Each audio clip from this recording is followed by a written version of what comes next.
Hey everyone, welcome back to the Hooter Squad. Welcome back to another video. And in today's video, we got a real treat for you guys. We are working on a old school Tecumseh motor, which I've never worked on a Tecumseh before, but we're gonna try it today. We're gonna see kind of what the difference is between a Tecumseh and a Briggs, if I'm being 100% honest here. So we got it sitting right here on the table. So I'll go ahead and turn the camera so I can start showing you. Right now, it's kind of sitting on its side because this bolt did not want to come out. So we'll work on that later. We'll take a grinder, we'll just grind the sides of the bolt down, and then we'll just take a set of vice grips and turn it out. That's all we really can do with this at this point. So, here it is.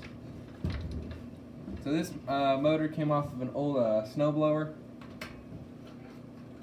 and where I live, I have no use for a snowblower because my driveway is gravel, so any of you that have a gravel driveway, you know that they don't like snowblowers. So we're gonna go ahead and get the fuel tank off this and everything like that, so that way we can get to the motor and we can take a look at it, inspect it. The spark plug definitely will need to be changed, and it was loose, which kind of concerned me. But when I took a look at the bottom of it, as you can see, it's just your normal carbon buildup, nothing too crazy on it. So there's no water, there's no wetness on it really. Looks to be in pretty good shape. So the only bad thing we got right now, just a couple of droplets of fuel leaking out of the edge of the tank, because I've already drained the tank out. All the gas is, again, stagnant, so you don't want to leave that in your motor. Stagnant gas is very bad for them. It can cause your motor to have major mechanical failure. Well, I wouldn't say major, but it can definitely gum up a carburetor and stop it from running until you get it cleaned. So definitely just easier if you drain the gas out of it, if you know it hasn't been running a while. If it's been sitting, probably I would say, if it's been sitting more than a year, maybe a year and a half, definitely drain the gasoline out of it, because you don't want that going into the motor if it hasn't already been through the motor, but you just don't want other things getting damaged. So we got our 10mm socket. I know, it's amazing that I have it. So we're going to go ahead and start getting this taken apart, getting this fuel tank off, and then we will work on our next step.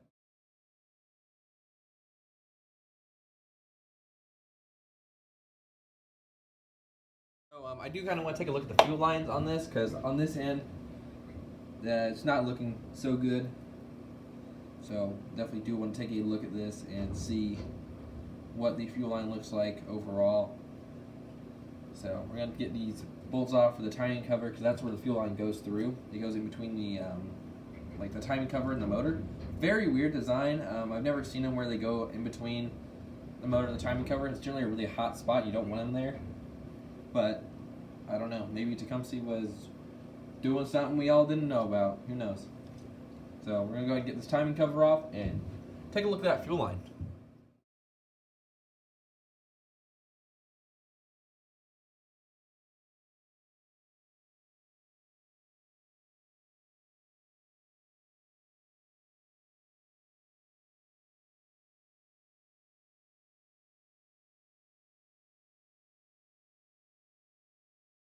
I'm going to take you guys over to the front of this motor because it looks absolutely disgusting.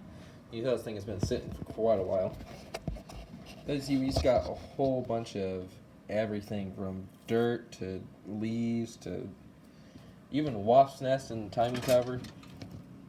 So we definitely got some cleanup to do with this thing. Normally you just take an air brush and just spray it all out. I don't have one of those, but I do have an old paintbrush that will get in there pretty well. Definitely won't take off any of this big rust, but there's nothing really we can do about that, because especially for these magnet parts, because touching them could potentially compromise them, so I might have to buy new ones for this. But as of right now, we're just gonna clean it up the best we can and then see if we can get spark out of it. If we can get spark out of it, then it's on to checking the carburetor. I went ahead and pulled this one off of a motor I know has good spark, so we're gonna put the spark plug on here. Just turn it over a couple times and see if we can get some decent spark out of it.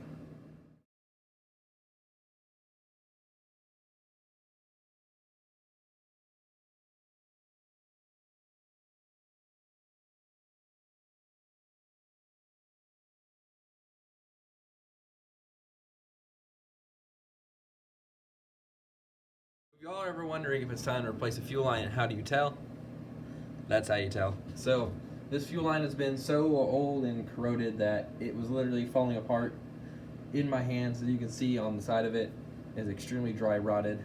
So we don't want this fuel line anymore. We're gonna have to put a new one in to this motor, just because this one is in awful shape. You just absolutely don't want to use a fuel line like this. So now we're on to checking out the carburetor itself. Looks like this thing has had a bit of a rough life. I mean, you could expect that though, with this being a engine for a snowblower. But it looks like there's been a couple dings that have, oh wait, right there. There's been a couple dings that have happened to this thing in its life as a snowblower. So I'm guessing like maybe a rock got thrown or something like that. So definitely we'll have to take a look at this and check it out, make sure it's okay.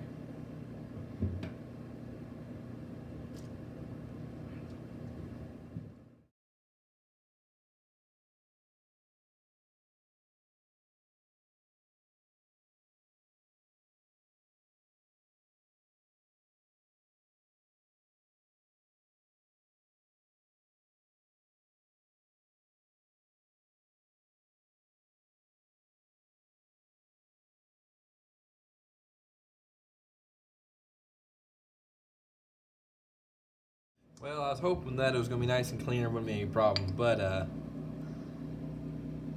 definitely have some age to our carburetor here.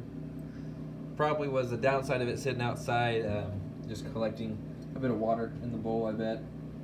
So we're going to have to definitely clean this out, and then hopefully it'll run if it's just clean. And if not, oh boy, that looks awful. And if it won't, then we'll be looking into getting a new carburetor for this Tecumseh. So, definitely tell this carburetor's had an interesting life. Seeing as the custom gasket that was put on it when I just, so I just took this, I don't know what you call it, downpipe, I guess, this intake manifold, this downpipe for the intake manifold, and that's, I'm pretty sure, cardboard coated in silicone. Definitely one of the most interesting seals I've ever seen. We'll see if we can get it to come off with the X-Acto knife, I guess, because I don't know what else is gonna get good work on this. Yeah, come right off with that X-Acto knife. So, yeah, definitely one of the most clever, I want to say, intake manifolds I've ever seen. So, yeah. Props to whoever did that, because that was really well cut and it was on there well. I'm pretty sure. I'll bet it was sealing when it was on there. So, good job to you. So we went ahead, got this intake here, this intake manifold. Went ahead and cleaned it off. You can see it glaring in the window because it looks a lot better than it did. So, yep, got a good looking intake manifold now. And I was looking at this carburetor for a minute, like for the past minute or so, and I just don't think this one's going to be salvageable. So I think we will have to look into getting a new carburetor for this motor. So I don't know how much horsepower this motor is. It looks like it could be an 8 horsepower motor, mainly because it has the automatic starting mechanism, like the gear sort and everything. So, yep, we will definitely have to look into getting a new carburetor for it, just because this one is definitely worn out. So next we're going to look at the exhaust, which looks to be about ready to fall off on its own. It looks like it's just this one bolt here that's really still in place and holding this on. So we'll probably need a different exhaust for this as well.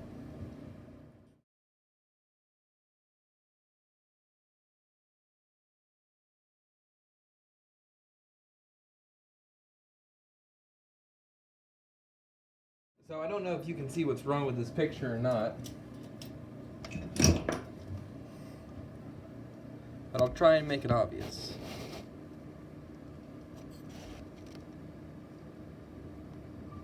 You see it yet? Okay, well in case you don't, right here and right here, we have something we shouldn't. We have what's left of the studs. Now, the good thing is that they make an exhaust that is for these kind of encounters.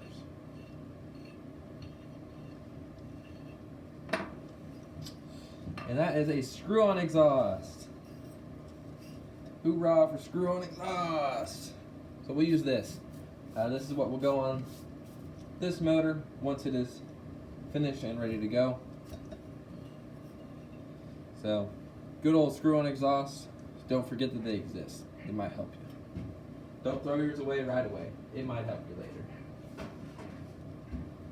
So now what we're going to do is we are going to go ahead and take the head off and see what this thing looks like underneath, mainly because of everything else that I found out about this motor by just going through it.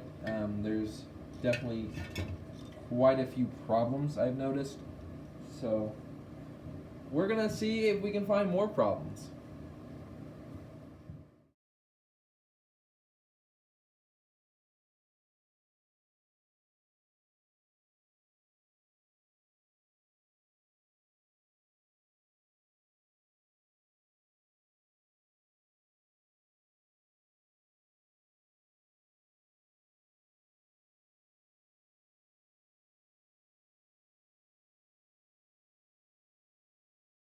So, got you guys kind of pointed at a lower angle. And you're going to see what I see as far as this Kinder Joy Surprise goes. Alright. Well, I guess real quick we got to move a pry on it. Here we go. Alright. Here we go. About to come off. Dang it. Oh, get that back.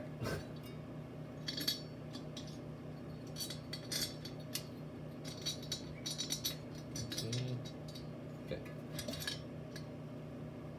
And oh boy, is it filthy.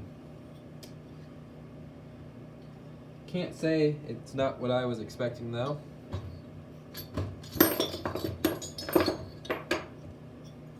Everything is just terrible. But those out of the way. But I guess the good news is the piston does rotate with the rest of it. And I can't tell if this is factory or if this was done by the wonderful mind behind this motor.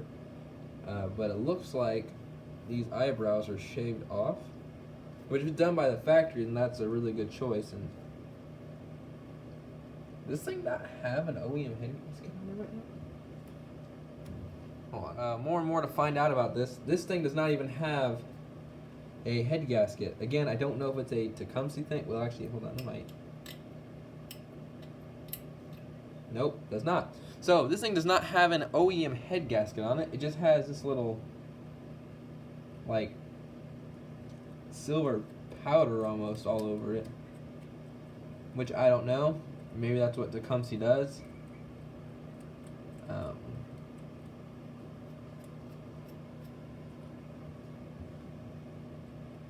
This is very weird though. Like, this doesn't look like it was on here originally.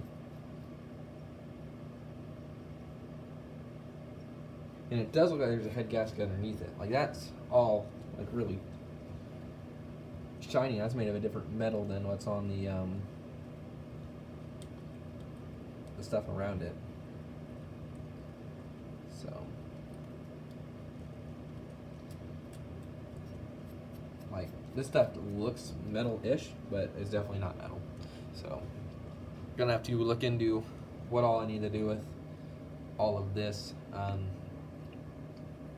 Probably will clean the piston head and the actual head as well, just because there is a lot of carbon buildup on that. So I'm going to get to that, and then I will be back. Good thing though that I have noticed is that it's got oil, and it's right to the fill line, but not any higher. Do not fill above fill mark. all that good stuff. So I'm gonna use my rag here. Yes, this is an old microfiber. Don't worry, I don't use it for anything else other than motors now. Used to be a dash cleaner, but it got too messed up, so now it's not. Now it's a motor cleaner. Well, not motor cleaner, but motor parts cleaner. So let's see here. So right in between where it says not to fill, so pretty good. Honestly, a little low. Right underneath, like the OK line is where it's at. Oh, I don't know if I can get that. If I can get the camera